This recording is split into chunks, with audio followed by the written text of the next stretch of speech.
Hello students, तो आपका स्वागत है फिजिक्स वाई न्यूमेरिकल्स में। आज जो टॉपिक डिस्कस करेंगे अपन, ये होगा ऑप्टिकल इंस्ट्रूमेंट्स, है ना, रे ऑप्टिक्स का सेकंड पार्ट।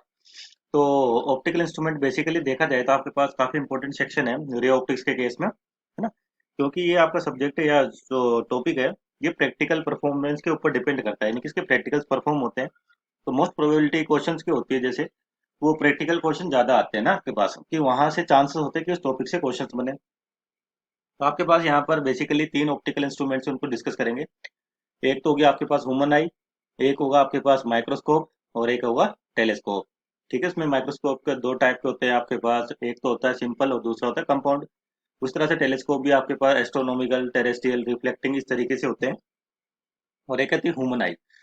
तो इन सभी चीजों को यहाँ डिस्कस करेंगे। इनमें प्रॉब्लम क्या आती है बेसिकली इंस्ट्रूमेंट्स के अंदर, कि अगर अपन माइक्रोस्कोप की बात करें तो उसके जो फॉर्मूले डिराइव होते हैं, तो उन फॉर्मूलों को कहाँ यूज करें, कैसे यूज करें, क्या क्या वैल्यूज गिवन होती है, वैल्यूज जो क्वेश्चंस की होती है और जो आपको फाइंड आउट पुट करनी होती है, उसमें ये कंफ्यूजन रहता है कि कौन सा यूज करें, है ना। और इसमें जो इम्पोर्टेंट बात है कि आपको फॉर्मूले को याद नहीं करना, आपको डायग्राम और रे डायग्राम याद होना चाहिए ना सिस्टम का, तो आप न्यूमेरिकल सोल्व कर सकते हैं ना। इसमें ये दिक्कत होती है कि स्टूडेंट इसमें फॉर्मूला याद कर लेते हैं और जब उसको यूज करते हैं तो वहां पर साइन कन्वेंशन की भी गलती कर देते हैं, है ना। तो सबसे बढ़िया रहता है कि अगर आपको इसका रे डायग्राम याद होता है इंस्ट्रूमेंट्स का, तो आपके क्वेश्चंस में कोई दिक्कत नहीं आती। ठीक। तो आज स्टार्ट करेंगे हम ऑप्टिकल इंस्ट्रूमेंट्स। ठीक है, तो आपका टॉपिक होगा ऑप्टिकल इंस्ट्रूमेंट्स। ठीक। तो यहाँ पर आपको जैसे क्वेश्चन भी दे रखा है, इसको पढ़ लेते हैं एक बार, फिर डिस्कस करते हैं। क्या क्वेश्चन है आपके पास? अ मैन विद नॉर्मल, ना, नियर पॉइंट। तो ये आ रहा है नियर पॉइंट, ये क्या चीज होती है जो 25 सेंटीमीटर लिखा है। Reads a book with small printing using a magnifying glass, यानी कि ये आपके पास इंस्ट्रूमेंट हो गया मैग्नीफाइंग ग्लास, जिसको सिंपल माइक्रोस्कोप कहते हैं। अथिन कॉन्वेक्स लेंस, क्या होता है वो आपके पास? कॉन्वेक्स लेंस होता है जिसकी फोकल लेंथ दे रखी है 5 सेंटीमीटर। तो आपका क्वेश्चन ए है, व्हाट इज, पहला पार्ट दे रखा, what is the closest and farthest distance. तो ये जो लिखा है क्लोजेस्ट और फारदेस्ट, इसकी भी चर्चा करेंगे, ये होता क्या है। At which he can read the book when viewing through the magnifying glass, यानी कि जब वो मैग्नीफाइंग ग्लास से देख रहा है, तो उसको मिनिमम और मैक्सिमम डिस्टेंस बतानी है कि अपने हाथ में या अपने आंखों से जो बुक को रखे और उसको आसानी से रीड कर सके, है ना। उसके बाद पूछा है maximum and minimum magnifying power possible using above simple microscope. तो इसकी मैक्सिमम रिजोल्विंग मैग्नीफाइंग पावर और मिनिमम मैग्नीफाइंग पावर ये भी देखनी है अपने को, ये समझना है। ठीक। तो सबसे पहले इंस्ट्रूमेंट स्टार्ट करें उससे पहले कुछ बेसिक, कि अगर आपके पास स्मॉल ऑब्जेक्ट होते हैं, जैसे यहाँ पे बुक है, उसमें जो लेटर्स होते हैं आपके पास, उनकी साइज क्या होती है? बहुत ही कम होती है। तो आपको जो स्मॉल ऑब्जेक्ट्स है उनको देखने के लिए किसका यूज करते हो आप? मैग्नीफाइंग ग्लास का यूज करते हैं, यानी कि सिंपल माइक्रोस्कोप का। तो बिना माइक्रोस्कोप के आपके पास एक कंडीशन देखते हैं कि अगर किसी भी छोटी सी चीज को आपको देखना है, तो उसकी क्या कंडीशन होनी चाहिए मिनिमम, इसकी बात करते हैं। सपोज करिए जैसे आपके पास ये ऑब्जेक्ट है ना, जिसकी हाइट एच नोट बोल देते हैं अपन। ठीक है, ध्यान रखना है ऑब्जेक्ट आपके पास स्मॉल होती है, तो समझाने के लिए अपन बना रहे हैं। और यहाँ से आपके पास आई है, सपोज करिए आई हो गया आपके पास, है ना। ठीक। इस तरीके से आपकी आई, तो क्या होगा इस ऑब्जेक्ट से आपके पास इस आई पर एक परफेक्ट एंगल बनना चाहिए। पहले तो एक परफेक्ट एंगल होना चाहिए, अगर वो एंगल नहीं होगा तो आपके पास क्या होगा बेसिकली, उस चीज को आपको जो लाइन दे रखी है या जो एंगल बनेगा, तो आप उस ऑब्जेक्ट को क्लियर नहीं देख पाओगे। ठीक है ना। तो पहले तो एक परफेक्ट एंगल होना चाहिए, पहली कंडीशन तो यही है। दूसरा है कि आपके पास ऑब्जेक्ट और आई, इनके बीच में एक डिस्टेंस भी होती है, कि मिनिमम इतनी डिस्टेंस होनी चाहिए, तब जाके आपके पास क्या होगा ऑब्जेक्ट जो आपको क्लियर दिखेगा। इसको बोलते हैं अपन लीस्ट डिस्टेंस। तो सबसे पहले बात करते हैं कि दो कंडीशन है आपके पास किसी भी छोटे से ऑब्जेक्ट को देखने के लिए। पहला तो था थीटा, है ना, यानी कि परफेक्ट एंगल होना चाहिए आपके पास एक परफेक्ट एंगल। जनरली 1 डिग्री कहते हैं अपन इसको, है ना। हालांकि चेंज भी रहता है, मिनिमम 1 डिग्री का है आपके पास। और जो डी लिखा है ये होता है least distance of distinct vision, distinct vision. ठीक है, या क्लियर विजन, क्या कहते हैं इसको, क्लियर विजन भी कहते हैं अपन।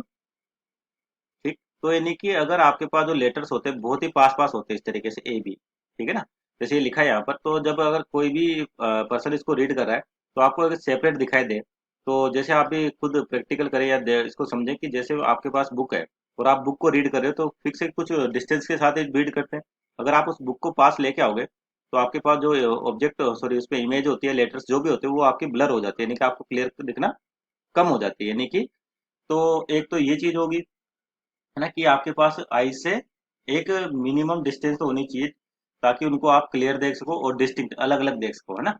तो इसको कहते हैं least distance of distinct vision या क्लियर विजन।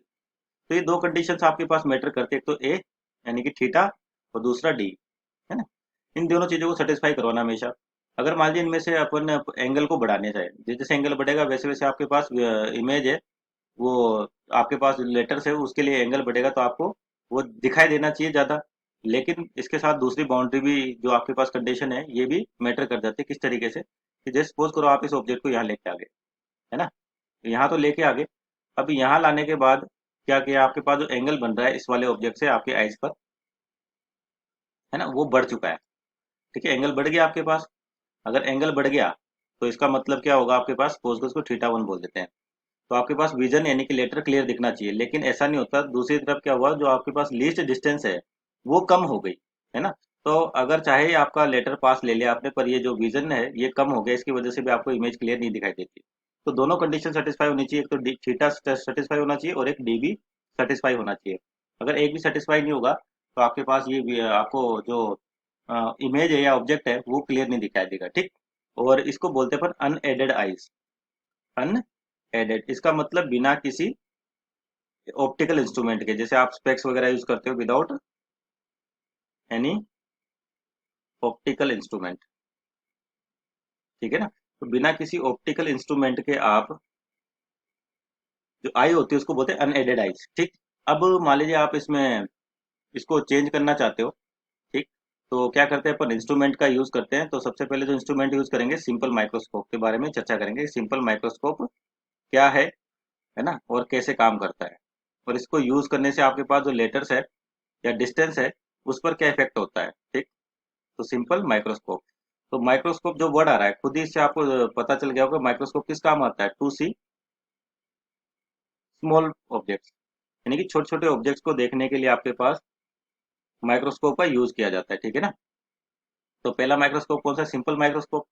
तो देखते हैं कि इस तरीके से होता क्या है कि जब आप सिंपल माइक्रोस्कोप यूज करते हो, और सिंपल माइक्रोस्कोप बेसिकली है क्या, तो ध्यान रखना एक कॉन्वेक्स लेंस होता है ये, है ना। इसकी मान लीजिए ऑप्टिकल एक्सिस है आपके पास, ठीक है। और यहाँ पर मान लिया आपने एक ऑब्जेक्ट रख दिया, ठीक है, जिसकी हाइट कितनी है एच नॉट, जो पहले के बराबर है आपके पास, है ना, ये जो। अब क्या होगा, यहाँ से जो आई होगी या फिर इस ऑब्जेक्ट से बहुत सारी रेज निकलेंगी, इनफाइनाइट, है ना। तो अब तो यहाँ से मान लिया आपने एक रे गई जो एक से पैरेलल है आपके पास। तो जो पैरेलल रे होती है ना, वो क्या करेगी, हमेशा फोकस से पास करती है। तो सपोज करिए यहाँ से पास कर गई वो आपके पास, ठीक है, इसकी फोकस को अपन एफ बोल देते हैं। तो ये डिस्टेंस कितनी होगी, एफ होगी। दूसरा क्या होगा, आपके पास एक और रे लोगे जो इसके पोल से पास करेगी, लेंस के से। और पोल से जब भी रे पास करती है तो आपके पास क्या होता है, वो अनडेविएटेड होती है, यानी कि उसमें कोई डेविएशन नहीं आता। जिस एंगल से आती है उसी एंगल से बाहर, जिस एंगल पे आते हैं आपके पास उसी एंगल पे बाहर निकल जाती है। और पैरेलल आपके पास फोकस से पास होती है ना। तो आपकी आई कहाँ होगी इस टाइम पर, इस वाले पॉइंट पर होगी ना, यानी कि आप यहाँ से विजन कर रहे हैं इसका, ठीक। तो अब देखो जो ये दो रेज आ रही है इसको आती हुई कहाँ से लगेंगी, कि ये किसी दूसरे पॉइंट से आपको यहाँ से आती हुई लगेंगी, इस तरीके से, ठीक है ना। यानी कि जो रेज आ रही है आपके पास यहाँ से आते लगे, इसका मतलब जो इमेज है आपकी वो कहाँ पर बनेगी, इस वाले पॉइंट पे इमेज बन रही है इसकी, ठीक है। मान लीजिए इसकी हाइट ऑफ इमेज होगी एच आई, ठीक। और यहाँ से जो आपके पास डिस्टेंस होती है, जिसमें आपके ऊपर लिखा भी है कि near point, far point, nearest distance और स्मॉलेस्ट डिस्टेंस, ठीक है। तो ये क्या होता है, देखो जो आपके पास लिखा होता है ऊपर उसको भी समझते हैं एक बार, कि यहाँ से यहाँ तक आपके पास जो डिस्टेंस है ये, है ना, इसको लिख दिया अपन ने डी। डी क्या होता था, least distance of distinct vision, ठीक है। और ये हमारे ऑब्जेक्ट लेंस से किसी दूरी पे रखा हुआ तो इसको जनरल अपन यू लिखते हैं, इसमें कोई दिक्कत ही नहीं। तो ये एंगल थीटा है, मान लीजिए इस एंगल को अपन ने बोल दिया थीटा डैश, क्या बोल दिया, थीटा डैश, ठीक है। ये जो एंगल आपके पास बार इसको क्या बोलते हैं, थीटा डैश, ठीक है ना, ये। तो और ये डिस्टेंस कितनी यू, यानी कि इसको पास लेके आ रखे अपन ने ना। डी तो आपका जो डिस्टिंक्ट विजन है वो तो ये है सही, इस बार जो ऑब्जेक्ट है उसको पास लेके आ गया, यानी कि ये कंडीशन, तो इससे क्या होगा, आपका थीटा बढ़ जाता है। लेकिन जब आपको अगर क्लियर देखना है तो फिक्स है कि डी तो सेटिस्फाई होना ही चाहिए। तो इमेज बन रही है मान लीजिए डी पर, है ना। तो डी किसके बराबर होगा, या डी क्या होगा आपके पास, लीस्ट डिस्टेंस होगी, जो वहां पर एग्जाम उसके अंदर भी आपको लिख रखा है कि 25 सेंटीमीटर। तो ध्यान रखना, अगर नॉर्मल पर्सन के लिए ये 25 सेंटीमीटर रहता है, इसका मतलब अगर आपको गिवन नहीं है ना, तो क्या होगा, तो नॉर्मल पर्सन के लिए कितना रहता है, 25 सेंटीमीटर, है ना। नहीं तो ये वेरी करता है, एज के ऊपर डिपेंड करता है, आपके 15 से 25 सेंटीमीटर तक, है ना, ये वेरी करता रहता है आपके पास, ठीक। तो अगर आपको क्वेश्चन में दे रखा है तो ठीक है, नहीं दे रखा हो तो आप हमेशा कितना लोगे, 25 सेंटीमीटर, है ना। अब देखते हैं और बाकी पैरामीटर्स। तो इसको तो बोलते हैं अपन एडेड आई, इसका भी नाम ध्यान रखें, ठीक है, आपको ऐसी टर्मिनोलॉजी से लिखी हुई मिलेगी क्वेश्चंस के अंदर, एडेड आई। एडेड आई का मतलब होगा कि आप इंस्ट्रूमेंट के साथ इसको देख रहे हो, जैसे यहाँ पर कौन सा इंस्ट्रूमेंट है आपके पास, ये लगा रखा है कॉन्वेक्स लेंस, ठीक है ना, convex lens.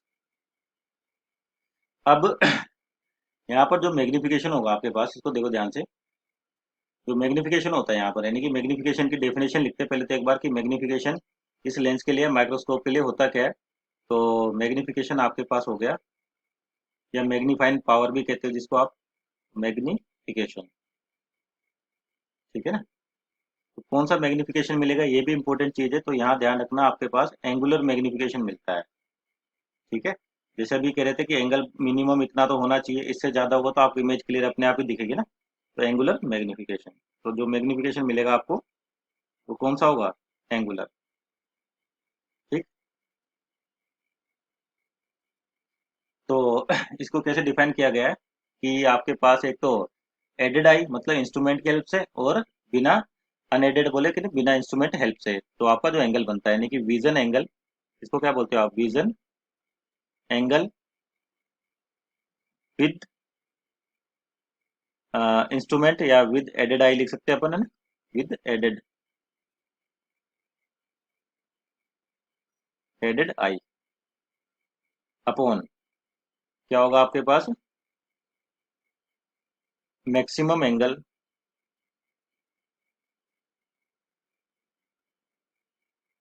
Maximum angle of vision for unaided eye, for unaided eye, यानी कि बिना एडेड, इसका मतलब बिना ऑप्टिकल इंस्ट्रूमेंट के आप मैक्सिमम एंगल क्या हो सकता है कि आप उसको क्लियर विजन कर सके, जैसे यहाँ पे थीटा माना अपने पास, है ना ये।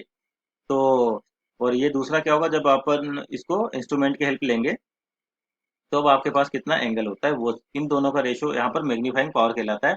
और कौन सा मिलता है आपको, एंगुलर एक्सेलेरेशन मिलता है यहाँ पर, है ना। तो यानी कि सिंपल इसका मैग्निफिकेशन एम, या मैग्नीफाइंग पावर, है ना, क्या हो जाएगा, थीटा डैश अपॉन थीटा। तो थीटा डैश आपको ये होता है, और थीटा मैक्सिमम एंगल है, बिना किसी इंस्ट्रूमेंट की हेल्प से आप ऑब्जेक्ट को क्लियर देख पाओ, ठीक है। तो अब देखो, यहाँ से भी मान लीजिए आप निकालते हो, टेन थीटा निकाले इस वाले इंस्ट्रूमेंट बिना किसी अनएडेड आई से। अगर मैं यहाँ से टेन थीटा निकालूँ, तो टेन थीटा क्या होगा, बेसिकली परपेंडिकुलर अपॉन आपके पास बेस।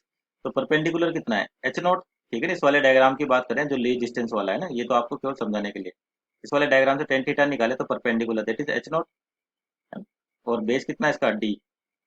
तो ये इक्वेशन वन होगी, और एंगल स्मॉल होता है तो टेन थीटा को आप क्या लिख सकते हो, थीटा लिख सकते हो, लगभग लगभग, है ना। और इधर ही देखिए, इस वाले डायग्राम से भी, यहाँ से भी टेन थीटा निकाले अपन, तो यहाँ पे टेन थीटा की जगह कितना है, थीटा डैश है। तो थीटा डैश कितना हो जाएगा, H naught upon you perpendicular upon base, या इस वाले ट्राइंगल को देखोगे पूरे को, तो ये हो जाएगा H I upon D, H I upon D. और जनरली आपके पास यहाँ पर theta and theta dash are small, ठीक है। तो क्या कर सकते हैं अपन, टेन थीटा को लगभग थीटा के बराबर लिख सकते हैं ना, टेन थीटा होगा आपके पास लगभग लगभग किसके बराबर होगा, थीटा के। तो इसलिए आपका जो मैग्निफिकेशन हो गया, ये मैग्नीफाइंग पावर होगी, वो कैसे लिखी जाएगी, एम पी थीटा डैश, यानी कि एच नोट अपॉन यू, ठीक है, H naught upon you divide by वो कितना, H naught upon D, H naught upon D, तो डी किधर चल जाएगा, ऊपर। तो आपके पास जो मैग्निफिकेशन आ गया, डी बाई यू, कितना आ गया ये, डी बाई यू, ये हो गया आपका मैग्निफिकेशन किसके लिए, सिंपल माइक्रोस्कोप के लिए, ठीक है ना। तो एक ही रिजल्ट ध्यान रख ले आप सिंपल माइक्रोस्कोप का डायरेक्ट, क्योंकि ये बाकी जब इंस्ट्रूमेंट पढ़ेंगे अपन तो उसमें काम आएगा आपके पास, है ना। तो ये आपके पास फर्स्ट इक्वेशन, या आप बोल दे कि सिंपल जो मैग्निफिकेशन होता है वो इस तरीके से होता है आपके। और अब देखिए आपके पास यहाँ पर कि दो पॉइंट लिख रखे थे, तो फार पॉइंट लिखा था आपके पास, एक नियर पॉइंट लिखा था ना। तो जो आपके पास नियर पॉइंट होता है इसकी बात करते हैं कि नियर पॉइंट क्या है बेसिकली, कि अगर आपकी इमेज कहाँ बनती है, नियर पॉइंट पे बनती है। तो ये नियर पॉइंट है क्या बेस, तो जनरल जो अपन बोले least distance of distinct vision, यानी कि जब आप बिना किसी ऑप्टिकल इंस्ट्रूमेंट की हेल्प के बिना जब आप इस ऑब्जेक्ट को क्लियर देख पाओ, इस ऑब्जेक्ट को क्लियर देख पाओ, उस टाइम पे जो डिस्टेंस होती है, ये जो डी लिखी है, इसको आप क्या कहोगे, नियर पॉइंट लिख कहोगे, क्या कहोगे, नियर पॉइंट।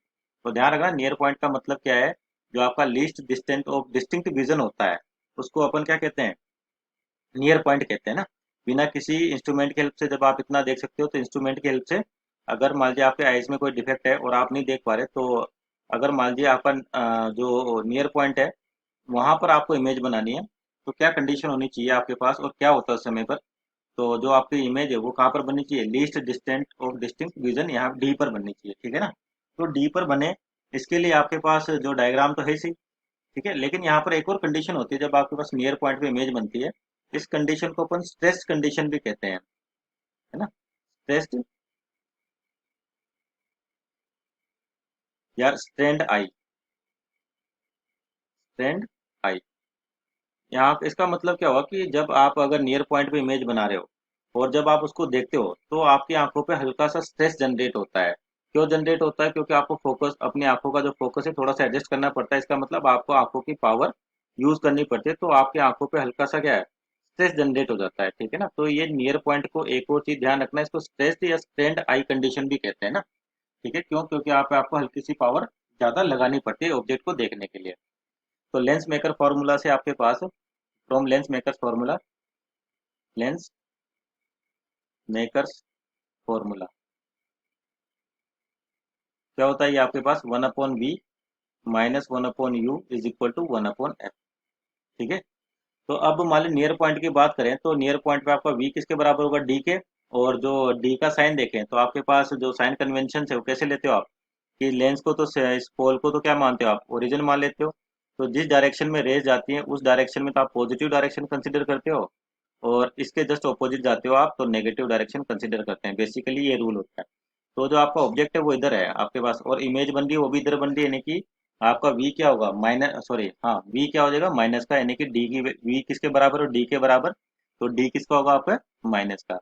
आप चाहे तो, और u के बारे में नहीं पता अपने को, है ना, तो यहाँ से अगर मैं 1/u की वैल्यू निकालूं, ध्यान रखना इस चीज का भी, अगर आपको ये तो फिक्स है कि भाई ऑब्जेक्ट उधर होगा, ये समझ से आती है अपने को, लेकिन अगर नहीं कह रखा तो अपन इस u के साइन को भी यूज नहीं करें, ठीक है ना। ध्यान रखना अगर आपको जिस कंडीशन के बारे में या किसी ऑब्जेक्ट के बारे में कहाँ रखा है, कैसे रखा है, उसके बारे में नहीं पता, तो आप उसका साइन यूज ना करें, केवल उसका साइन यूज करें जो आपके पास पता है। जैसे अपने को v पता है कितना होना चाहिए, d के बराबर, तो इसको क्या लिखोगे, माइनस का, तो 1/d, और फोकस पॉजिटिव होता ही है तो 1/f इधर आ जाएगा, बराबर ये कितना हो गया, 1/u हो जाएगा आपके पास, ठीक है।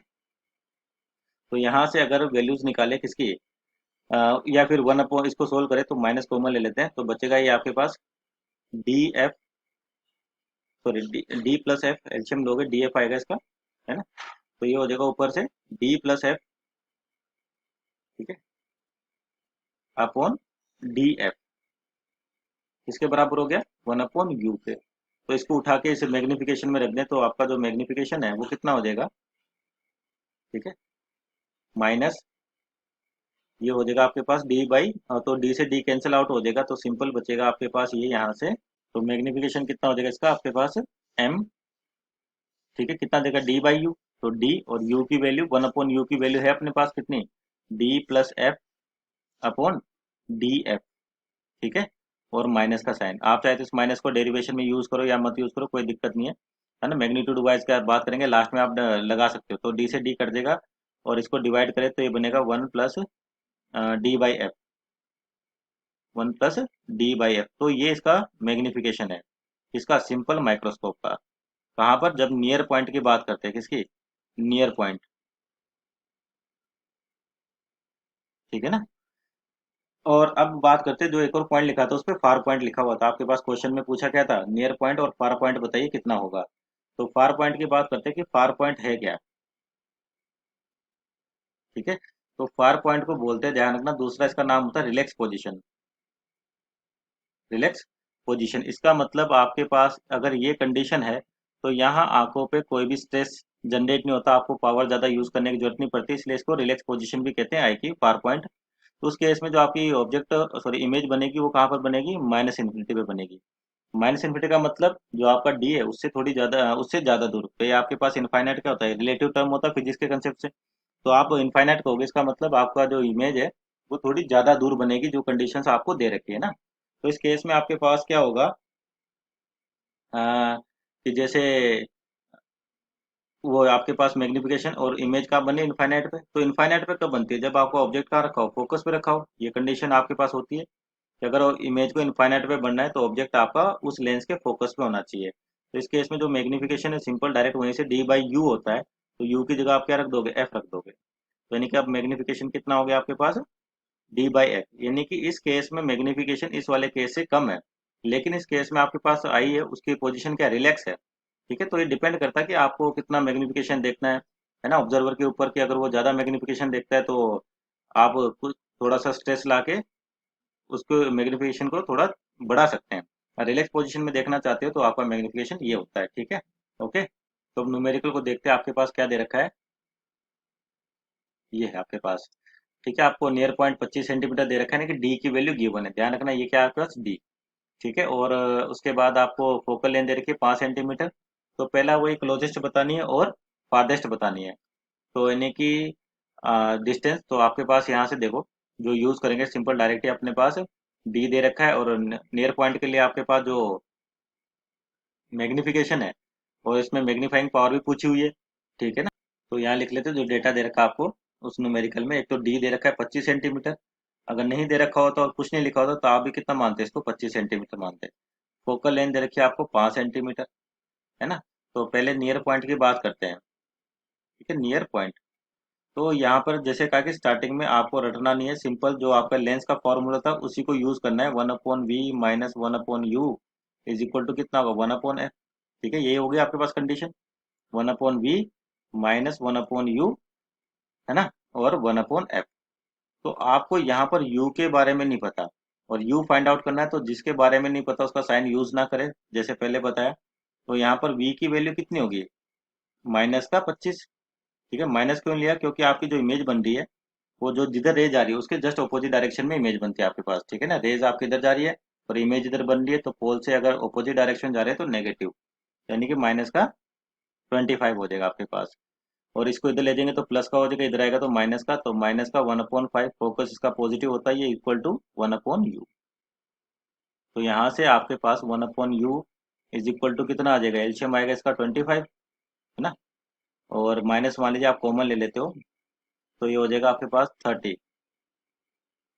ठीक है ना, सॉरी, एलसीएम कितना है 25, तो आपके पास ये जो ऊपर वाली टर्म है ये कितनी हो जाएगी।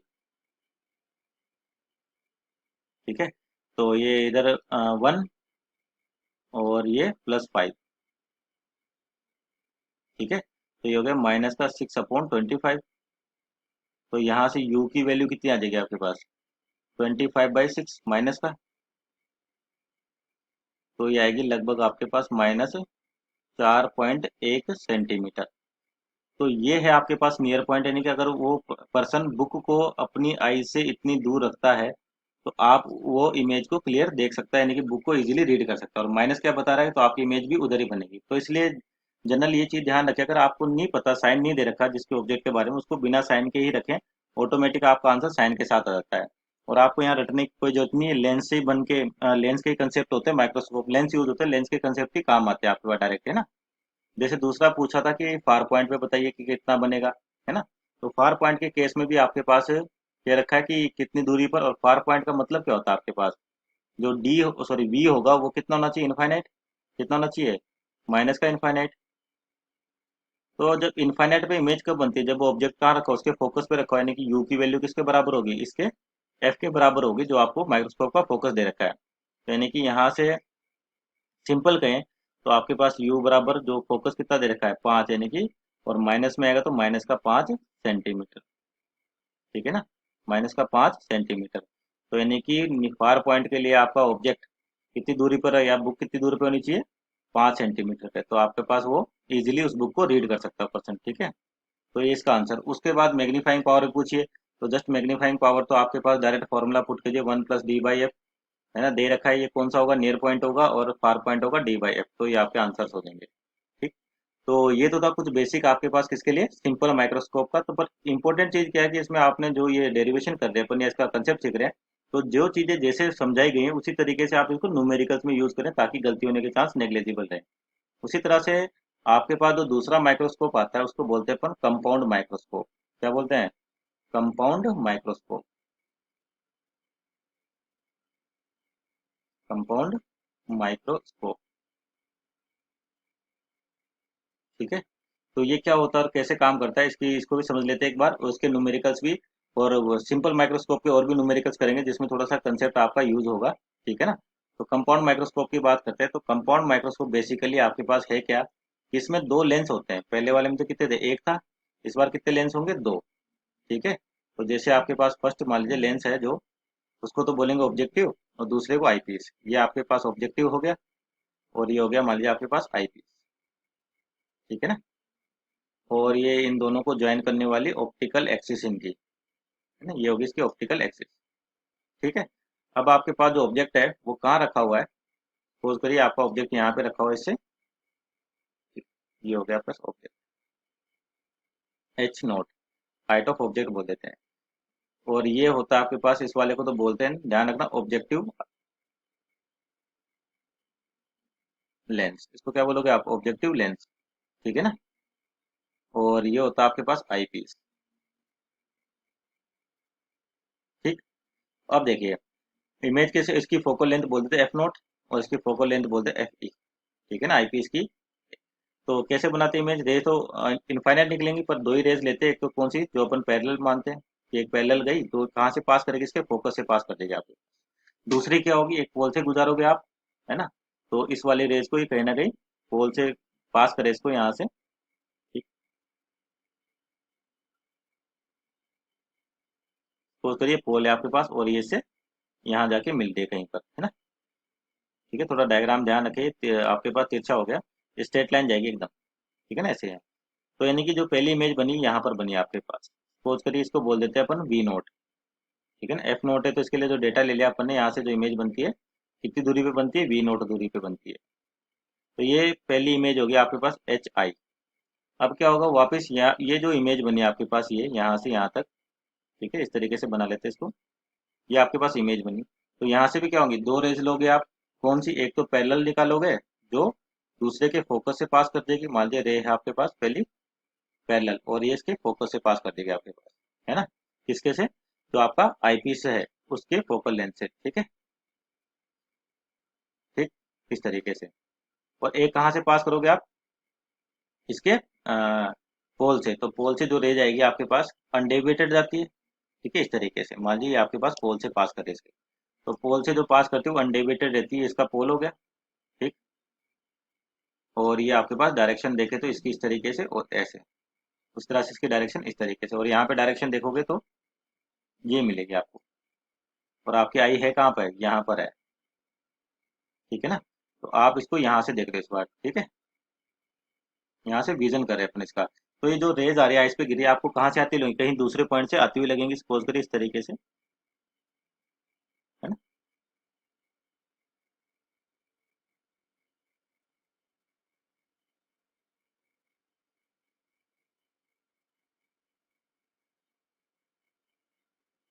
यानी कि इस पॉइंट पे मिल रही है, सपोज करें ये दोनों कहाँ मिल रही है, इस वाले पॉइंट पे। तो यानी कि आपकी जो इमेज है वो कहाँ पर बन रही है, इस वाले पॉइंट पर बन रही है। ठीक है, तो ये हो गया आपके पास इमेज, फाइनल इमेज होगी यहाँ पर। ठीक है, इसको बोलते हैं एच। अब यहाँ पे आपके पास देखो दो लेंस है, एक तो ऑब्जेक्टिव है और एक आईपीस है, और ऑब्जेक्टिव जो होता है आपके पास स्मॉल होता है, ध्यान रखना इसका फोकस क्या होता है ऑब्जेक्टिव का, कम होता है एज कम्पेयर टू आईपीस। ठीक है ना, इस बात का भी ध्यान रखें। अब देखो आपको यहाँ से अब नियर पॉइंट पे और फार पॉइंट पे इमेज बनानी है, और इमेज कहाँ से कहाँ बन रही है आपके पास, कि इस वाले जो फाइनल लेंस है उससे इसके बीच की डिस्टेंस। ठीक है, ये नियर पॉइंट के लिए भी निकालेंगे अपन और फार पॉइंट के लिए भी निकालेंगे। तो फर्स्ट बात करें जैसे नियर पॉइंट की, है ना। तो आपका जो नियर पॉइंट होगा, यानी कि जो फाइनल इमेज होगी वो किस पर बनेगी, डी पर। तो यहाँ पर अब आपके पास एक तो ऑब्जेक्टिव लेंस है और एक आईपीस है। आईपीस ध्यान रखना, जो आपका सिंपल माइक्रोस्कोप है अभी जस्ट पढ़ा था उसमें जैसे वर्किंग होती है, सेम वर्किंग इसी की होती है। सेम वर्किंग है आपके पास, है ना, ये यहाँ से यहाँ तक। तो उसके रिजल्ट के लिए मैंने कहा था अगर आपको सिंपल याद रह जाता है सिंपल माइक्रोस्कोप का, तो बाकी में दिक्कत नहीं आती। और यहाँ पर जो नियर पॉइंट की बात करें, यानी कि पहले ऑब्जेक्टिव लेंस की बात करें, तो जो आपका ऑब्जेक्टिव लेंस है ना, ये एक और इम्पोर्टेंट चीज, ये आपको लीनियर मैग्निफिकेशन देगा। ध्यान रखना, एंगुलर नहीं। ना ये भी आपके पास कंफ्यूजन हो जाती है कई बार से, कौन सा देगा, लीनियर मैग्निफिकेशन देगा, इस बात को ध्यान रखें, है ना, लीनियर मैग्निफिकेशन। ठीक। तो इस चीज का ध्यान रखें कि आपके पास जो ऑब्जेक्टिव लेंस होता है ना, वो आपका लीनियर मैग्निफिकेशन देता है। ठीक है। तो और लीनियर मैग्निफिकेशन जो आप सिंपल लेंस के लिए निकालते हो क्या होता है, एम बराबर वी बाई यू, ऐसे लिखते हो। ठीक है। तो यहाँ पे वी की जगह कितना देगा, वी नोट और यू नोट। नोट का मतलब आपके पास जो ये ऑब्जेक्ट है आपके पास, इस ऑब्जेक्टिव लेंस से कितनी दूरी पर है, वी नोट दूरी पे, है ना। और जो इससे इमेज बन रही है आपके पास, वो कितनी दूर होगी आपके पास यहाँ से, सॉरी ये तो ऑब्जेक्ट है तो यू नोट है ये आपके पास, है ना। और इमेज बन रही है हो जाएगी वी नोट। ठीक। मैग्निफिकेशन आप लेंस के फॉर्मूले से लगा सकते हैं। और lens formula 1/v minus 1/u is equal to 1/f। ठीक। तो जब भी इसका न्यूमेरिकल आता है आपको, तो सबसे पहले जो ऑब्जेक्टिव लेंस है उसका मैग्निफिकेशन आप इस तरीके से फाइंड आउट कर सकते हो ना। आपको डेटा दे रखा होगा, उसी के अकॉर्डिंग आपको लेंस फार्मूला यूज करना है। ठीक है, लेंस मेकर्स फार्मूला। और हमेशा इसको किसके साथ यूज करोगे, ऑलवेज विद साइन। ठीक है ना, ताकि आपके रिजल्ट में प्रॉब्लम ना आए, ऑलवेज विद साइन। ठीक है। अब आपके पास ये तो हो गया फर्स्ट का मैग्निफिकेशन। दूसरा किसका, आईपीस का। तो आईपीस का जो मैग्निफिकेशन जस्ट अभी सोल्व किया था अपन ने, 1 + d/f। अब यहाँ पे f की जगह एफ ई लिखा हुआ है, यानी कि आईपीस का फोकल लेंथ। तो नेट मैग्निफिकेशन जो हो जाएगा आपके पास, दोनों मैग्निफिकेशन को क्या कर दो, मल्टीप्लाई। ये तो ऑब्जेक्टिव है तो इसको एम ओ लिख देते हो, इसको एम ई, यानी कि M nought into M E. आपके पास ये नेट मैग्निफिकेशन आ गया। ठीक है। तो इसके लिए ध्यान रखना, वापस बोल रहे हैं कि फॉर्मूले को नहीं रटे, है ना। जो सिंपल तरीके से आपका लेंस का क्वेश्चन सोल्व होता है उसी तरीके से करना है। और सिंपल माइक्रोस्कोप का जो मैग्निफिकेशन का फॉर्मूला है, इसको ध्यान रखें आप, है ना। जैसे अब तो नेक्स्ट आपके पास किसके लिए, फार पॉइंट के लिए। तो फार पॉइंट के लिए क्या लिखते हो आप, ये तो नियर पॉइंट हो गया, और फार पॉइंट यानी कि आपकी जो इमेज है वो कहाँ पर बनेगी, इन्फिनिटी पे। तो फार पॉइंट की बात करें तो इसका मतलब वी कितना होगा, माइनस इनफाइनाइट। ठीक है। और इसको कौन सी पोजीशन बोलते हैं, पर रिलैक्स पोजीशन बोलते हैं, रिलैक्स पोजीशन। ठीक है। तो अगर आपके पास ये फाइनल इमेज इनफाइनाइट में बन रही है, तो मैग्निफिकेशन स्टार्टिंग में तो आपके पास कोई प्रॉब्लम नहीं, उसका मैग्निफिकेशन वी नोट और यू नोट ही रहेगा।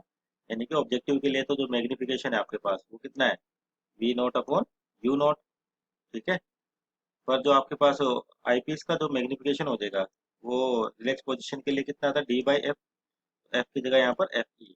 तो आपका नेट मैग्निफिकेशन वापस हो जाएगा, दोनों को आप मल्टीप्लाई कर दो, तो जो नेट मैग्निफिकेशन आ गया M nought into M E. ठीक है। तो ये इसका मैग्निफिकेशन आपके पास। तो फिर यहाँ पर ध्यान रखें कि आप फॉर्मूले को यूज ना करें, जो सिंपल कंसेप्ट है लेंस को सोलने का, वही उसी तरीके से इसके न्यूमेरिकल्स भी सोल्व होंगे। एक और चीज इसमें जो इम्पोर्टेंट है, इसको कहते हैं ट्यूब लेंथ। ठीक है ना। तो ट्यूब लेंथ बेसिकली होती क्या आपके पास, tube length.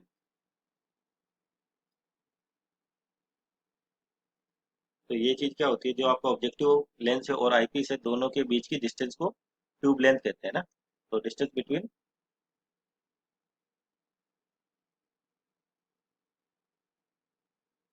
Objective lens, sorry, objective lens and eyepiece.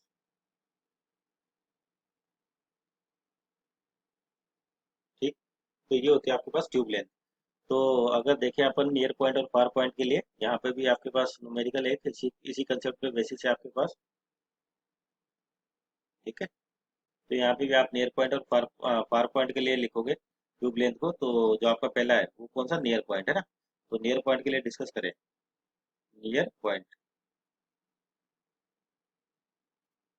ठीक। तो इसके लिए जो ट्यूब लेंथ हो जाएगी आपके पास, सिंपल यहाँ देखिए, बी नोट प्लस, और ये आई पी से तो इसको यू ई लिख देते हैं अपन, यहाँ से इसकी डिस्टेंस कितनी लिखी, यू ई, है ना। तो यानी कि आपके पास नियर पॉइंट के लिए जो ट्यूब लेंथ हो जाएगी एल, वो हो जाएगी वी नॉट, यानी कि ऑब्जेक्टिव लेंस से कितनी दूर पर इमेज बनेगी, प्लस यू ई। ये हो गया आपके पास नियर पॉइंट के लिए।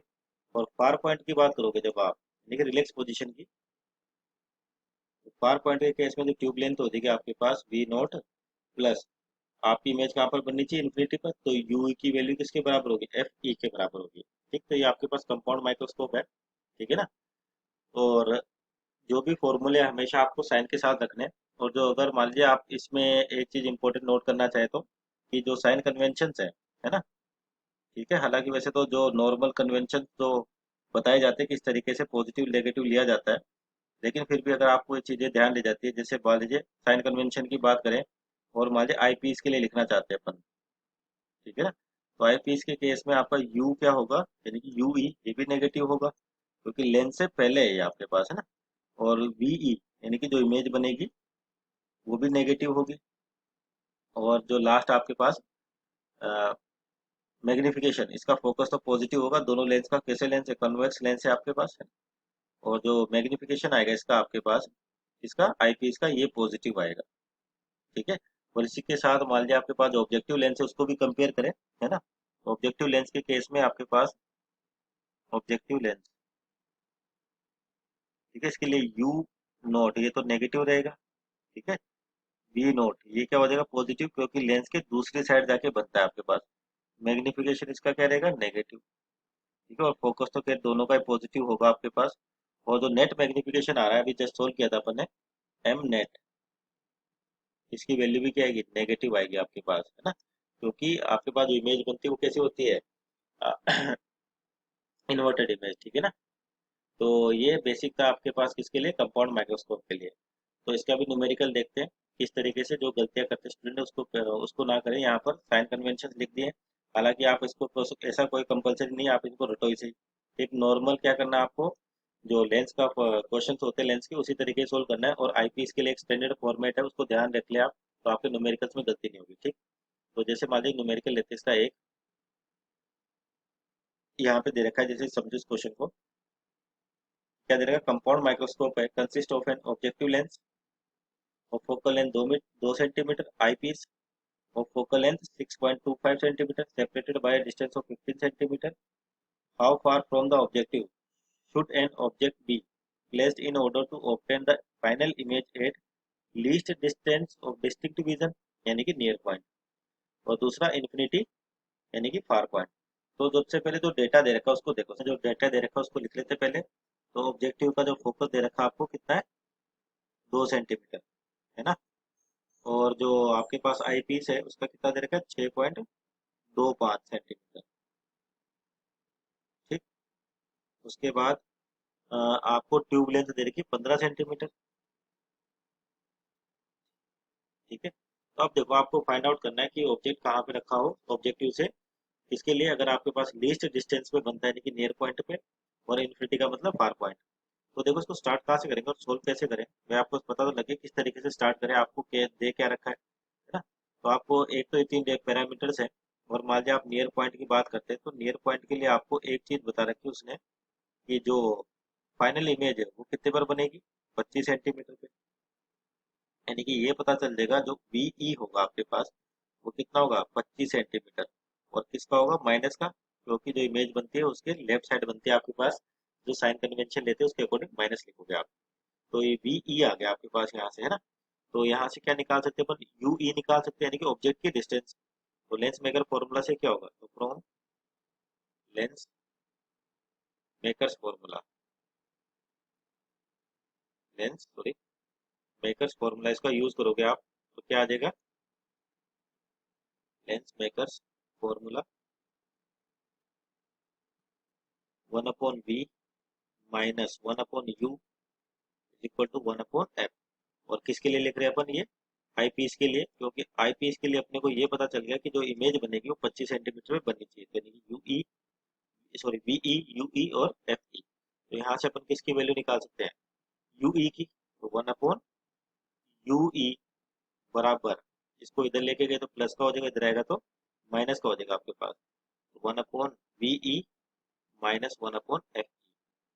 ठीक है, तो वैल्यूज रखे इस पर आपके पास। तो वी ई कितना है 25, और कौन सा माइनस का, तो इस चीज का ध्यान रखें, माइनस का 1/25 माइनस 6.25।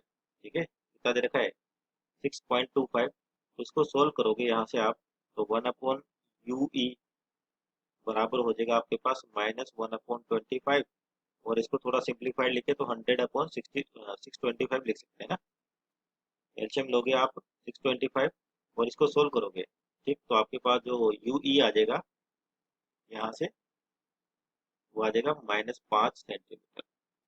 तो यानी कि आपको ये पता चल गया कि जो आईपीस है, ठीक है, उससे जो ऑब्जेक्ट फर्स्ट मिरर से जो इमेज बन रही है, वो आईपीस के लिए 5 सेंटीमीटर की दूरी से एक डिस्टेंस का काम कर रही है। यानी कि अपने को अगर यू ई मिल गया, यानी कि ऑब्जेक्टिव से, सॉरी आईपीस से ये डिस्टेंस मिल गया आपके पास जो इमेज बन रही है।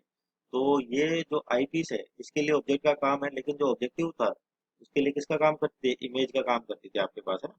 तो ये दूरी निकाल सकते हैं अपने को, ये पता चल गया, है ना।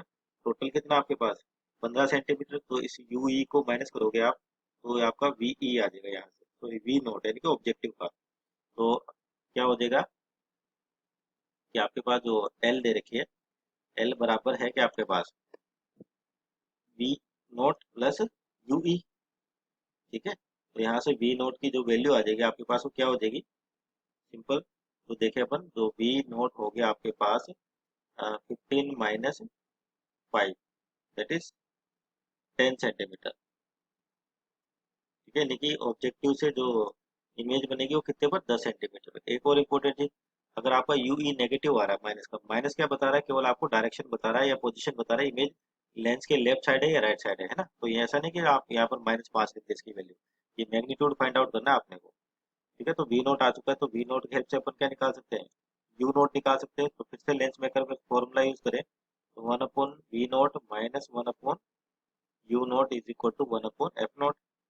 तो यहाँ से आपका 1/यू नोट बराबर हो जाएगा, इसको इधर लेके जाओगे तो 1/वी नोट माइनस 1/एफ नोट। अब यहाँ पर जो वी नोट है, यानी कि ऑब्जेक्टिव के लिए जो इमेज बनती है वो राइट साइड बनती है इधर, तो ये डायरेक्शन कौन सी होगी, पॉजिटिव, यानी कि 1/10। ठीक है, माइनस इसका आपको कितना दे रखा है 2, एलसीएम कितना आ जाएगा 10 आ जाएगा आपके पास। तो ये कितना हो जाएगा 1 - 5। ठीक है, कितना हो जाएगा आपके पास 1 - 5। तो ये हो गया आपके पास 4/10। ठीक है, 4/10 यानी कि 2/5, और किसका, माइनस का। ठीक है ना, तो यहाँ से आपके पास जो यू नोट हो जाएगा, यानी कि जो आपका ऑब्जेक्ट है, ऑब्जेक्टिव लेंस है, माइनस का 5/2। ठीक है, रिवर्स करोगे तो कितना आ गया, माइनस का 2.5 सेंटीमीटर। तो ये तो हो गया आपके पास नियर पॉइंट के लिए, यानी कि अगर इमेज नियर पॉइंट पे बनेगी तो आपका ऑब्जेक्ट 2.5 सेंटीमीटर होगा, कहाँ से, जो आपका ऑब्जेक्टिव पी से, और माइनस बता रहा है यानी कि इधर आपका ऑब्जेक्ट होगा। ठीक है ना।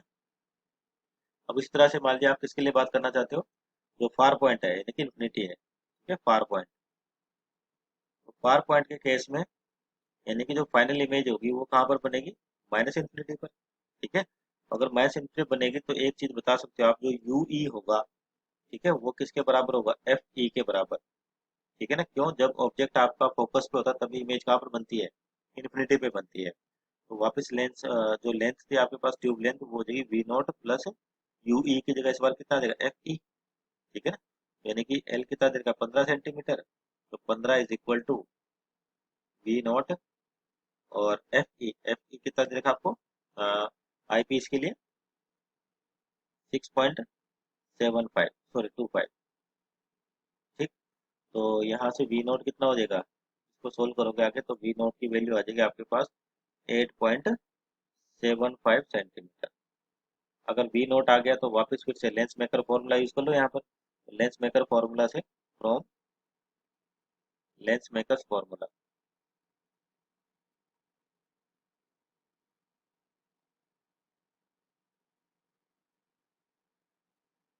ठीक है, क्या हो जाएगा 1/वी नोट माइनस 1/यू नोट इज इक्वल टू 1/एफ नोट।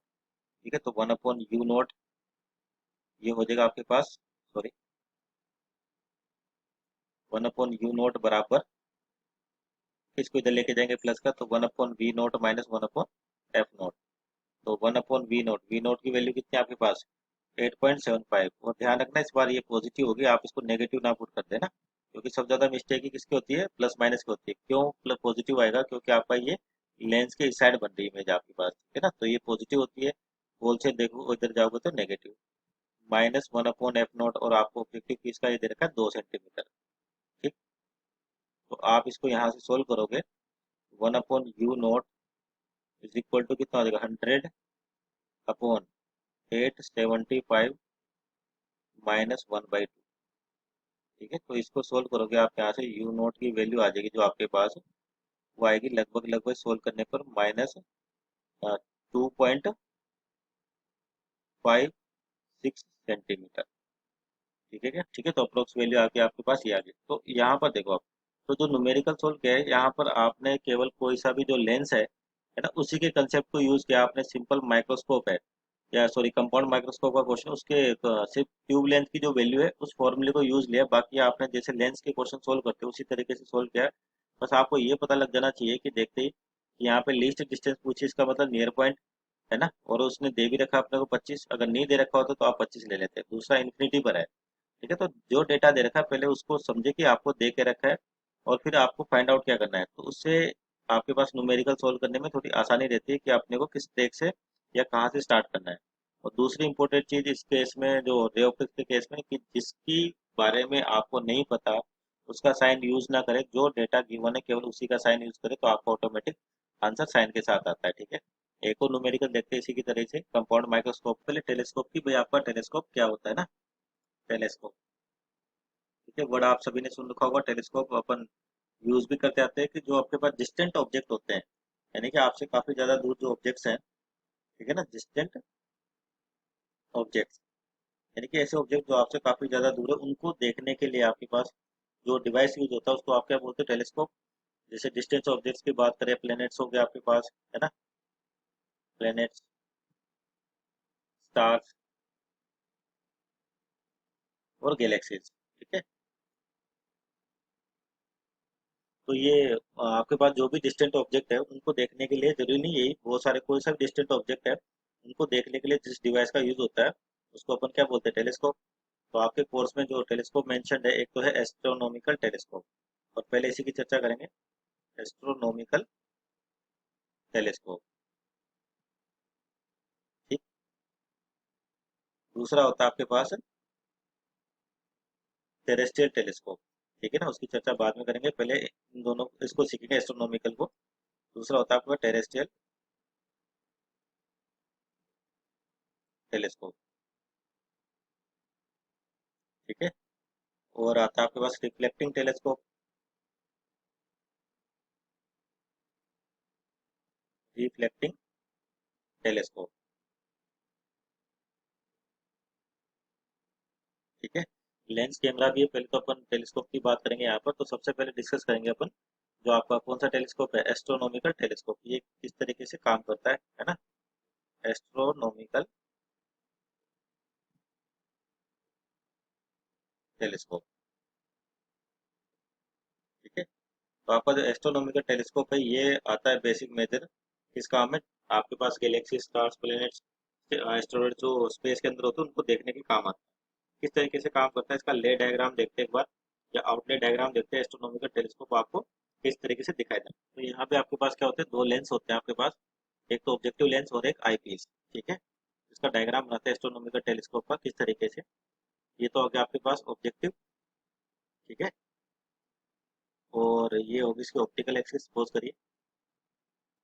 ठीक, और ये हो गया आपके पास आईपीस।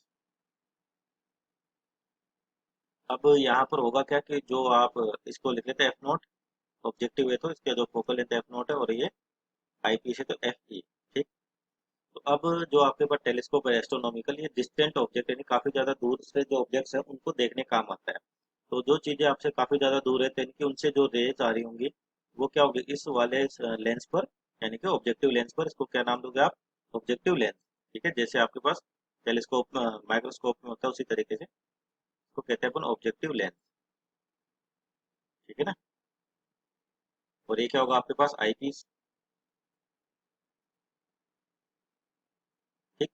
तो जो रेज आएंगे इसके ऊपर गिरेंगे, टेलीस्कोप के ऊपर आपके पास किस तरीके से आएंगे, स्ट्रेट लाइन में दिखेंगे पैरेलल, क्योंकि काफी ज्यादा दूर ऑब्जेक्ट से होते हैं आपके पास। तो मान लीजिए एक रे आए आपके पास यहाँ से, जिसके पोल से गुजर रही है, तो इस पोल वाले में तो कोई डेविएशन नहीं होगा आपके पास, है ना। और एक लेते हैं अपन जो इस पर कहाँ पे गिर रही है आपके पास, इस तरीके से मान लीजिए आपके पास एक और लेते हैं। ठीक है, इस तरीके से। तो यानी कि कह सकते हैं जो आपके पास ये रेज आ रही है, कहाँ से आ रही है, इन्फिनिटी से आ रही है, इनफाइनाइट से आ रही है, काफी ज्यादा दूर से। अगर कोई रे इनफाइनाइट से आती है ना, और वो लेंस पर गिरती है, तो वो कहाँ पे जाके आने के बाद क्या होगा, ये आपके पास इस इधर स्ट्रेट लाइन में हो जाएगी, है ना। और यहाँ से निकलने के बाद ये स्ट्रेट हो जाएगा आपके पास इस तरीके से। ठीक है, तो सपोज करिए इस तरीके से आपके पास रे आई, और एक रे आपके पास यहाँ से आ रही है, दोनों यहाँ पर मिली। ठीक है, तो इसकी वजह से क्या हुआ, जो ऑब्जेक्ट है उसकी एक इमेज तो मिल गई अपने को, किसके थ्रू, ऑब्जेक्टिव लेंस के थ्रू। ठीक। तो और सपोज करिए एंगल आपके पास थीटा है, इस एंगल क्या बोलते थे अपन, थीटा। तो ये भी कितना होगा, थीटा ही होगा आपके पास। तो जो पहली इमेज है वो आपके पास यहाँ पर बन गई। ठीक है ना। तो अब उसके बाद जो इमेज बनी है यहाँ से पहली, वो दूसरे के लिए किसका काम करेगी, ऑब्जेक्ट का काम करेगी। लेकिन एक और इम्पोर्टेंट चीज, कि जो आपके पास जो रेज आ रही है, ये कौन सी होती है, पेरेक्सल होती है। ठीक है, और आपस में पैरेलल तो फोकल प्लेन पे मिलते हैं, कुल मिला के बेसिक वैसे देखे थे कौन सा होगा, फोकल प्लेन होगा। ठीक है ना। तो ये जो दूरी होगी, तो फिक्स है, यहाँ से जो इमेज बनेगी वो एफ नोट, यानी कि जो ऑब्जेक्टिव लेंस है उसकी फोकल लेंथ के बराबर दूरी पर। क्यों, क्योंकि जब भी इनफाइनाइट से आती है आपके पास इमेज फोकस पे बनती है, और जब फोकस पे रे आती है तो इमेज इनफाइनाइट पे बनती है, इस तरीके से। ठीक। अब क्या होगा, यहाँ से जो रेज निकलेंगी वापस आई पीस से गुजरेंगी। ठीक है ना। इस आई पीस के डायग्राम को एक बार फिर से बनाते हैं। ठीक है, मान लीजिए इस तरीके से आपका ये आई पीस। ठीक है, तो अब क्या होगा, यहाँ से जो रे निकलेगी आपके पास, वो इस तरीके से रे निकालते हैं, जैसे जस्ट अभी समझा था कि एक रे तो आपको पैरेलल करनी है ना, किसके, यहाँ से। और जो पैरेलल निकलने के बाद इसके फोकस से पास करके इधर निकल जाएगी, कौन से फोकस से, आई पीस वाले से। और एक रेल लोगे आप जो इसके पोल से गुजरेगी, और अनडेविएटेड बाहर निकल जाएगी इस तरीके से। ठीक है ना।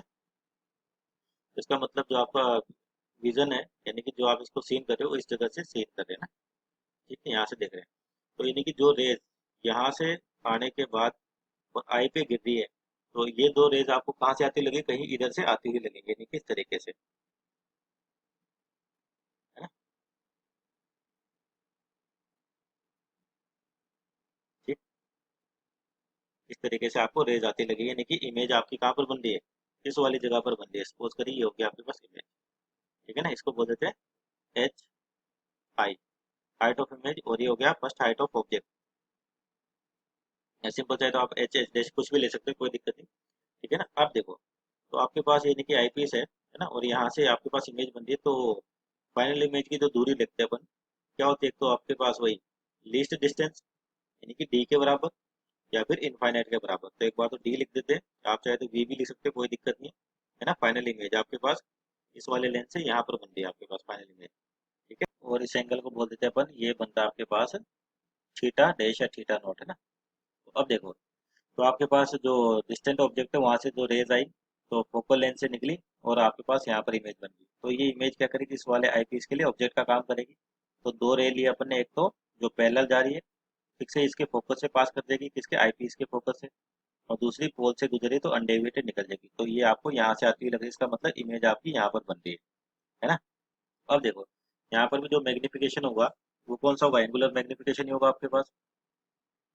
तो यहाँ से अगर देखें आप, मैं सबसे पहले टेन थीटा की वैल्यू निकाल लेते हैं, जैसे सिंपल माइक्रोस्कोप में क्या था, यानी कि इनके रिजल्ट में ही थोड़ा सा डिफरेंस होता है ओनली रे डायग्राम के अंदर। तो आपके जो फॉर्मूले हैं बेसिक लगभग लगभग सेम ही होते हैं। ठीक है ना। तो टेन थीटा लें तो यहाँ से देखोगे टेन थीटा की वैल्यू कितनी आएगी, परपेंडिकुलर अपॉन बेस, यानी कि H naught upon F naught. ठीक है ना, ये तो हो गया आपके पास H naught upon F naught.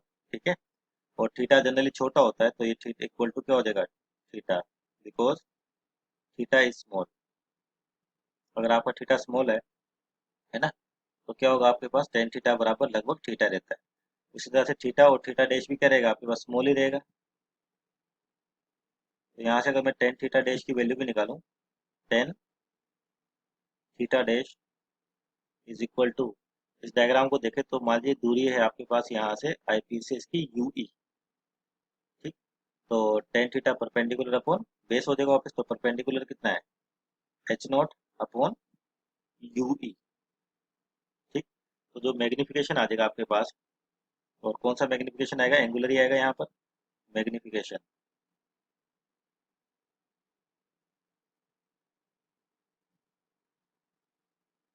ठीक है ना।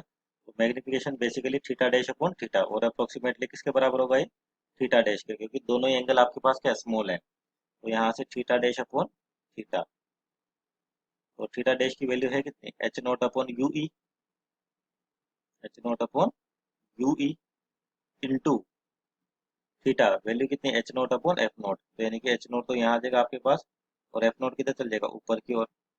तो एच नॉट और एच नॉट कैंसिल आउट हो गए, तो आपके पास जो रिजल्ट आ गया वो सिंपल आएगा, F not upon you E, ठीक है ना। तो जो मैग्निफिकेशन आ रहा है आपके पास वो इतना आ रहा है, ठीक। तो अब इसमें भी अगर आप साइन कन्वेंशन यूज करोगे तो एम की वैल्यू नेगेटिव आएगी, ठीक है ना, इस चीज़ का ध्यान रखें। एम बराबर हो जाएगा आपके पास, अगर मैग्नीट्यूड की बात करें तो एफ नॉट अपॉन यू ई है आपके पास, ठीक है। और आप चाहे तो इस यू ई की वैल्यू निकाल सकते हैं, ठीक है ना, कौन से लेंस मेकर फॉर्मूले से, तो आपको बेसिकली लेंस ही है दोनों, है ना। तो जरूरत पड़ेगी उसके अकॉर्डिंग आप इसको सोल्व कर सकते हो, ठीक। उसी तरह से ये तो हो गया मैग्निफिकेशन, कब हो रहा है, जब आपके पास जो ऑब्जेक्ट है वो लीस्ट डिस्टेंस पे बनता है, या जो आपके पास क्लियर विजन वाली डिस्टेंस है, यानी कि v बराबर डी पर, ठीक है। तो ये तो किसके लिए बन गया आपके पास, नियर पॉइंट के लिए, ठीक। अब आपके पास मान लो जो दूसरी कंडीशन होती है, ठीक है ना, और ये कौन सी पोजीशन होगी, स्टैंड आई की होगी आपके पास, नियर पॉइंट को ध्यान रखना, स्टैंड आई भी बोलते हैं अपन, यानी कि आंखों में आपको तनाव या सॉरी पावर ज्यादा यूज करनी पड़ेगी, तो आपको आंखों का जो फोकस है वो एडजस्ट होगा, तो यानी कि पावर ज्यादा यूज करनी पड़ेगी आपको, है ना। और उसी तरह से मान लीजिए फार पॉइंट की बात करते हैं, फार पॉइंट मतलब इन्फिनिटी, है ना। तो जो फार पॉइंट आपके पास, यानी कि इन्फिनिटी पर इमेज, इन्फिनिटी बनने मतलब काफी ज्यादा दूर, तो उस केस में अगर जो इमेज बनेगी वो इनफाइनाइट पे आ रही है, तो क्या होना चाहिए, जो ये यू ई है ये किसके बराबर होना चाहिए, इस आई पीस के फोकल लेंथ के बराबर, क्योंकि जब फोकल लेंथ के बराबर आपके पास ऑब्जेक्ट होगा उसी समय आपके पास इमेज कहाँ बनती है, इनफाइनाइट पे।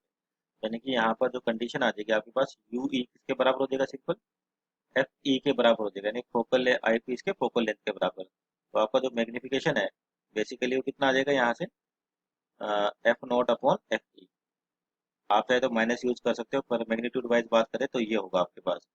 तो ये तो हो गया फार पॉइंट के लिए, यानी कि रिलैक्स पोजीशन, और ये नियर पॉइंट के लिए, ठीक है। तो आपको अब इसके जो भी न्यूमेरिकल्स आएंगे आपको एक तो लेंस मेकर फॉर्मूला वो यूज करना पड़ेगा, है ना, लेंस मेकर्स फॉर्मूला, ठीक है, ये तो आपके पास यूज होगा ही।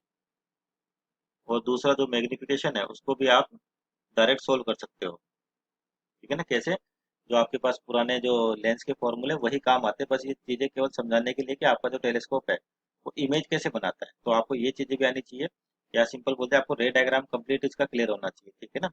तो बाकी इस फॉर्मूले को अपन और ज़्यादा एक्सटेंड कर सकते हैं, मैं चाहो तो आपको यूई की वैल्यू ये फाइंड आउट कर सकते हैं किससे, लेंस मेकर फॉर्मूला से, ठीक है ना। तो ये कुछ बेसिक्स है आपके पास।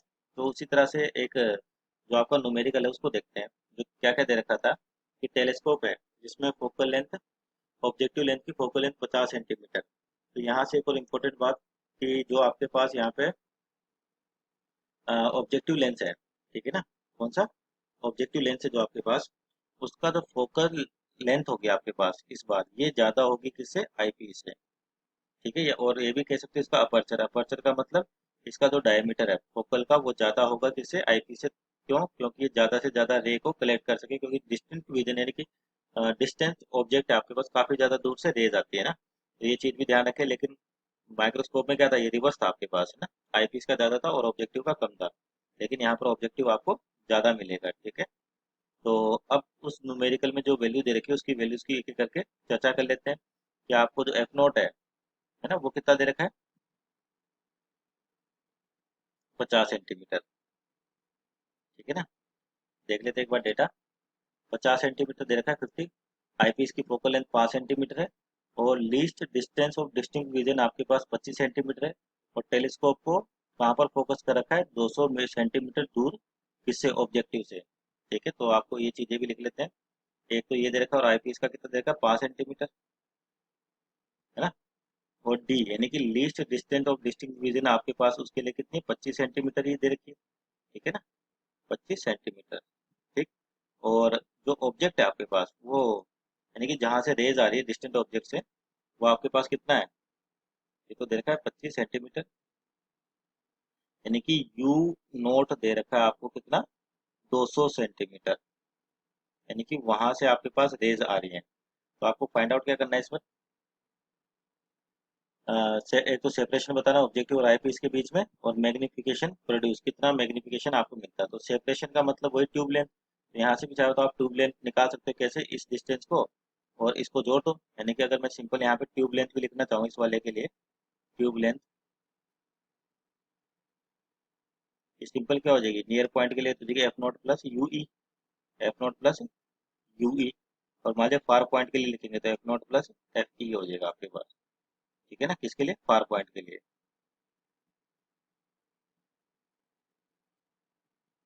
ठीक है। और ये किसके लिए, नियर पॉइंट के लिए आपके पास, ठीक है। तो आपको ये बताना है कि दोनों के बीच का सेपरेशन कितना है और दोनों के मैग्निफिकेशन जो मिल रहा है वो कितना है, ठीक है। तो आपका जो फॉर्मूला है बेसिकली, तो समझाने के लिए आपको वापस लेंस से ही, तो लेंस मेकर्स फॉर्मूला उसी को यूज करना है ना। क्या होता है वो, 1/v minus 1/u is equal to 1/f। ठीक। तो जो डेटा दे रखा है और उसके अकॉर्डिंग जो आपको फाइंड आउट करना है, आपको लेंथ निकालनी है, तो एफ नोट और यू ई इसकी वैल्यू, एफ नोट तो आपको गिवन है, यू ई निकालना है कि आपके पास यू ई कितना होगा, ठीक है। तो देखिए इसको सोल्व करते हैं। तो यहाँ पे देखो आपको ये जो डिस्टेंस दे रखी है, यानी कि आपका ऑब्जेक्ट इनफाइनाइट पे नहीं है, उसके लिए आपको एक कंडीशन दे रखी है। तो ऐसा नहीं कि आप अब यू की वैल्यू क्या ले लोगे, इनफाइनाइट ले लोगे, ठीक है ना। अगर आपको यू दे रखा है कि 200 सेंटीमीटर दूर है, इससे आपके पास ऑब्जेक्टिव लेंस है। ठीक। तो सबसे पहले देख लेते हैं कि ऑब्जेक्टिव लेंस कहाँ पर आपकी इमेज बनाएगा। तो लेंस मेकर फॉर्मूला लिख रखा है अपन ने। तो पहले किसके लिए सोल्व कर लेते हैं, ऑब्जेक्टिव लेंस के लिए, है ना, ऑब्जेक्टिव लेंस इसके लिए सोल्व कर लेते हैं। तो आपके पास क्या वैल्यूज आएंगी, है ना। तो 1/v0 माइनस, और u की वैल्यू यहाँ पर कितनी हो जाएगी, -200। ध्यान रखना कितनी हो जाएगी, -200, ठीक है। क्योंकि आपको डिस्टेंस दे रखी है और किधर है वो, अपोजिट साइड है या लेफ्ट साइड है किसके, लेंस के, ठीक है। तो 1/v0, और इसको इधर लेके जाएं तो प्लस का हो जाएगा ना। तो प्लस की वैल्यू, और u की वैल्यू कितनी, -200, तो यानी कि 1/200 कौन सा आएगा, माइनस। ध्यान रखना 1/u माइनस का है, तो फॉर्मूले को इधर लेके जाएंगे प्लस का, और u की वैल्यू कितनी, -200। ये प्लस माइनस का ध्यान रखें ना, मैक्सिमम आपके पास जो रियल इमेज ही होगी हमेशा, सॉरी रियल ऑब्जेक्ट होगा, तो फिक्स रियल ऑब्जेक्ट के लिए आपका जो u होता है वो नेगेटिव होता है, आप इस तरीके से समझ सकते हो। क्योंकि जो टेलीस्कोप इमेज बनाएगा उसके लिए कोई ऑब्जेक्ट होगा रियल, तो रियल के लिए आपके पास माइनस सिंबल यूज किया जाता है। फोकस कितना है इसका, 50, यानी कि 1/50, ठीक है। इसको सोल्व करोगे आप तो कितना आ जाएगा, यहाँ से 1/v0 is equal to, LCM आ जाएगा आपके पास यहाँ से 200, ठीक है। तो ये -1 और ये +4, यानी कि 3/200, ठीक है। तो यहाँ से वी नोट की वैल्यू आ गई आपके पास, यानी कि फर्स्ट इमेज बनी 200/3 सेंटीमीटर, ठीक है। तो ये देखो आप यहाँ पर, अगर आपको कि जो डिस्टेंस, जो ऑब्जेक्ट है उसकी डिस्टेंस दे रखी है, तो ऐसा नहीं कि जैसे अभी कहा कि वैल्यूज डायरेक्ट इतनी इनफाइनाइट में रखी रेज पैरेलल आएंगी, वो तो कंडीशन सही है केवल समझाने के लिए। अगर आपको यहाँ पर ऑब्जेक्ट की डिस्टेंस दे रखी है तो आपको ध्यान रखना जो इमेज बनेगी उसके फोकस पे नहीं बनेगी। अगर ये बोल देता है कि बहुत ही ज़्यादा डिस्टेंट ऑब्जेक्ट है आपके पास, वहाँ से कोई रेज आ रही है, तो बताइए कि उसकी मैग्निफिकेशन पावर कितनी होगी लेंस की, तो लिख के लिखा हुआ होता है, तो अपन इसको क्या ले लेते हैं, इनफाइनाइट ले लेते हैं। लेकिन यहाँ पे गिवन है, तो ध्यान रखना, इसलिए कह रहे हैं कि जो आपका रिजल्ट है ना, वो काम का नहीं है, आपका जो कंसेप्ट है और जो डायग्राम बना सकते हो तो वो काम का होता है। उसी तरीके से अपन इसको सोल्व करते हैं। तो वी नोट कितना आ गया, 200/3 सेंटीमीटर। तो ऑब्जेक्टिव लेंस की कैलकुलेशन हो गया आपके पास, यानी कि यहाँ तक तो आपके पास हो चुका है, ठीक है ना।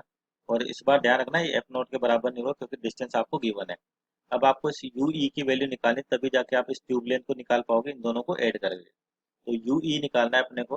तो यू ई के लिए देखो, ये दे रखा है कि जो आपके पास इमेज बनती है वो कहाँ पर बनती है, डिस्टिंक्ट डिवीजन, यानी कि 25 सेंटीमीटर पे, ठीक है। तो यानी कि जो फाइनल इमेज बनेगी किससे, टेलीस्कोप से, यानी कि आईपीस के लिए कैलकुलेशन करना चाहे अपन, इसके लिए आईपीस के लिए, तो जो आईपीस है, इसके लिए आपको क्या क्या गिवन है, एक तो इसके फोकल गिवन है आपको कितना 5 सेंटीमीटर, क्या आई पी से सॉरी, और उसने कहा कि डिस्टेंट विजन कितना आपके पास 25 सेंटीमीटर, यानी कि वी ई दे रखा आपको 25 सेंटीमीटर।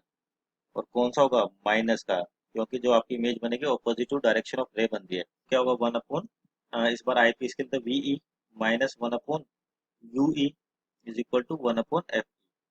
ठीक, तो यहाँ से आपको वैल्यू निकालनी है यू ई की, तो 1 अपॉन यू ई इधर जाके प्लस का हो जाएगा और ये माइनस का हो जाएगा, 1 अपॉन वी ई, ठीक है, minus 1 upon F E.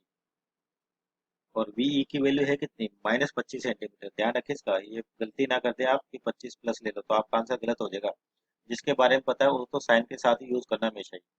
-1 upon इसका जो फोकल दे रखा 5, तो यहाँ से आप सोल्व करोगे इसको, तो 1 अपॉन यू ई, इसका मान कितना हो जाएगा, एलसीएम आएगा 25, है ना, और माइनस मान लीजिए कॉमन ले लेते हो तो 1 + 5 दैट इज -6/25। ठीक है, तो यानी कि यू ई कितना हो जाएगा यहाँ से आपके पास 25/6, माइनस का मतलब आपके पास रियल ऑब्जेक्ट है ना, तो 25/6 सेंटीमीटर, ये हो गया आपके पास यू ई। तो आपको ट्यूब लेंथ निकालनी थी, क्या निकालनी, ट्यूब लेंथ। तो ट्यूब लेंथ की बात करें, एफ नोट प्लस यू ई, क्या हो जाएगा, F note plus you E. F note कितना दे रखा आपको, 50, और यू ई कितना रहा आपके पास 6/25, सॉरी 25/6 ना, 25/6।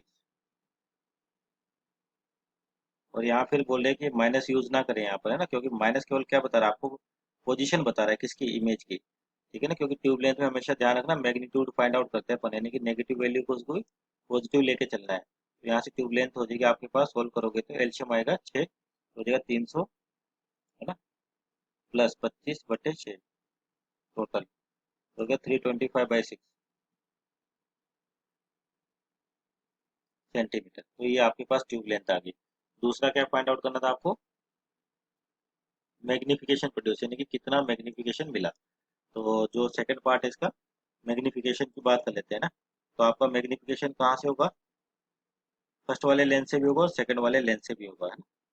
तो फर्स्ट वाले लेंस के लिए सिंपल ऑब्जेक्टिव लेंस है, तो मैग्निफिकेशन क्या लिखते हो आप, V/U, ठीक है ना, V/U। और इसके लिए पहला कौन सा ऑब्जेक्टिव है, तो यहाँ से अगर मान लीजिए मैं ऑब्जेक्टिव का मैग्निफिकेशन निकालूं तो एम नोट की वैल्यू हो जाएगी आपके पास V0/U0, ठीक है। तो V0 कितना आपके पास, सोल्व किया तभी जस्ट आ रहा है 200/3, ठीक है, 200/3। और यू नोट कितना, -200, ध्यान रखना ये -200 लिखोगे क्योंकि यू ई के बारे में आपको पता है, दे रखा उसने कि यहाँ पर ऑब्जेक्ट है, तो ये हो जाएगा -1/3। तो यानी कि मैग्निफिकेशन होगा -1/3, और सही भी है कि आपकी जो इमेज है वो कैसे हो जाएगी, इन्वर्टेड हो जाएगी, है ना, पहले ऊपर थे आपके पास और जस्ट इमेज रिवर्स हो गया आपके पास नीचे, तो मैग्निफिकेशन क्या हो रहा है, -1/3। तो फर्स्ट मैग्निफिकेशन आ गया। दूसरा कौन सा निकालोगे, आईपीस का। तो उसी तरीके से अपन मान लीजिए किसके लिए, अब आईपीएस के लिए लिख लेते हैं। तो आईपीएस के लिए जो मैग्निफिकेशन होगा एम ई, ठीक है, वही होगा V/U रिलेशन, लेकिन यहाँ पे इसकी वैल्यू VE और UE। तो VE तो आपको दे रखा है 25 सेंटीमीटर, तो कौन सा होगा, माइनस का, ठीक है, और UE कितना आपके पास, जस्ट अभी सोल्व किया था 25/6 माइनस, तो ये कितना आ जाएगा टोटल 6।